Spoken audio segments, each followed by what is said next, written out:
Sa detalye po ng ating mga balita, desidido si Pangulong Ferdinand R. Marcos Jr. na panagutin ang mga tiwaling opisyal na nasa likod ng mga palpak na flood control projects.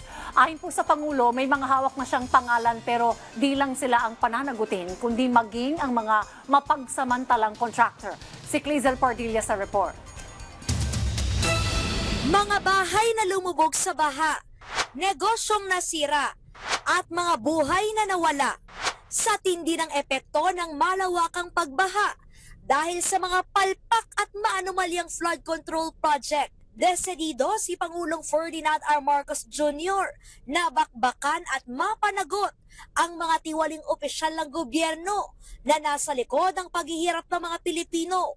Sinabi yan ng Presidente sa kanyang podcast. Meron dapat naman managot dahil sa dinadaanan na hirap na dinadanas ng ating mga kababayan. They have to be told who is responsible and somebody has to answer for their suffering.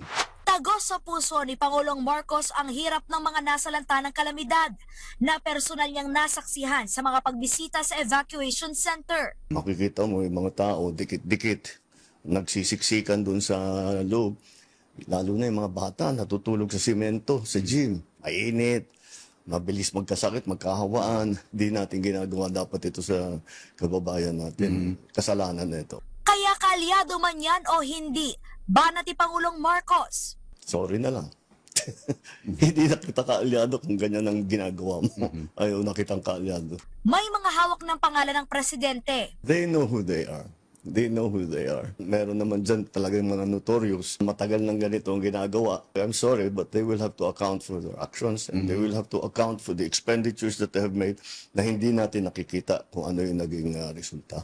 Pero hindi lang sila ang yayariin, pati ang mga tulisang kontraktor. Mga kontraktor na talagang kitang-kita na hindi magandang trabaho nila. So, we will put them on a blacklist. Hindi na sila pwedeng magkontrata sa gobyerno. Kakasuhan natin. Nakuha na ang listahan ng mga flood control project. I-audit ng isang mapagkakatiwalaang third party. Pero hindi lamang ito matatapos sa mga flood control project. Kasama rin ang iba pang proyekto. Kung hindi alinsunod sa National Expenditure Program at may mga kahinahinalang proyekto, babala ni Pangulong Marcos, handa siyang ibalik sa Kongreso ang General Appropriations Bill na isinusumite ng ehekutibo kahit pa humantong ito sa reenacted budget. I'm willing to reenact the budget if that's what we'll have to do. Binatikos ang Presidente ang mga walang kwentang proyekto na isinisingit at pinopondohan ng pamahalaan, partikular ang mga foreign assisted project na dinudugas ng mga tiwaling kawani ng gobyerno at sumisiraan niya sa reputasyon ng Pilipinas. And the worst part of this all, yung napupunta, kuminsan yung mga project na hindi maganda, napupunta sa unappropriated. Ano yun? Utang yun. Nangungutang tayo para mangurakot itong mga ito. Sobra na yun.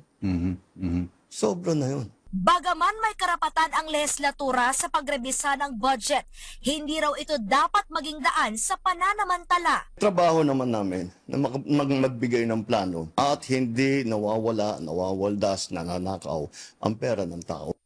Clizel Pardilla para sa Pambansang TV sa Bagong Pilipinas.